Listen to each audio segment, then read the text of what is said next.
ಪ್ರಕೃತಿ ವಿಕೋಪದಲ್ಲಿ ಮನೆ ಆಸ್ತಿ ಜೀವಹಾನಿಯಾದ ಕುಟುಂಬಗಳಿಗೆ ಸರ್ಕಾರ ತುರ್ತಾಗಿ ಪರಿಹಾರ ವಿತರಿಸುವ ಕೆಲಸವನ್ನ ಮಾಡಬೇಕಾಗಿದೆ ಎಂದು ರಾಜ್ಯ ವಿಧಾನ ಪರಿಷತ್ ವಿಪಕ್ಷ ನಾಯಕ ಹರಿಪ್ರಸಾದ್ ಒತ್ತಾಯವನ್ನ ಮಾಡಿದ್ದಾರೆ.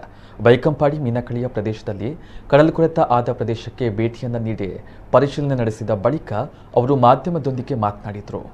ಈ ವರ್ಷಗಳ ಹಿಂದೆ ಮಲ್ಲೂರು ಪ್ರದೇಶದಲ್ಲಿ ಪ್ರಾಣ ಕಳೆದುಕೊಂಡವರಿಗೆ ಪರಿಹಾರ ನೀಡಲಾಗಿದೆ. ಆದರೆ ಮನೆ ಕಳೆದುಕೊಂಡವರಿಗೆ ಇನ್ನೂ ಮನೆ ಕಟ್ಟಲು ನೆರವನ್ನ ನೀಡಲಾಗಿಲ್ಲ. ಸರ್ಕಾರವು ಭೇದ ಭಾವ ಇಲ್ಲದೆ ಸಂತ್ರಸ್ತರ ಬೆಂಬಲಕ್ಕೆ ಬರಬೇಕು.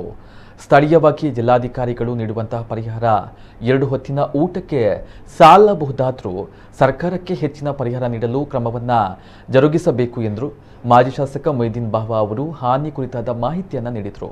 ಇದಕ್ಕೂ ಮುನ್ನ ಗುರುಪುರ, ಮಳಲಿ, ಮಲ್ಲೂರು ಸಹಿತ ವಿವಿಧೆಡೆ ಭೇಟಿ ನೀಡಿ ಮಳೆ ಹಾನಿ ಪರಿಶೀಲನೆ ನಡೆಸಿದರು. ಮಂಗಳೂರು ನಗರ ಪಾಲಿಕೆ ಸದಸ್ಯರಾದ ಶಶಿಧರ ಹೆಗ್ಡೆ, ಅಬ್ದುಲ್ ರವೂಫ್, ನವೀನ್ ಡಿಸೋಜಾ ಮೊದಲಾದವರು ಇದ್ದರು.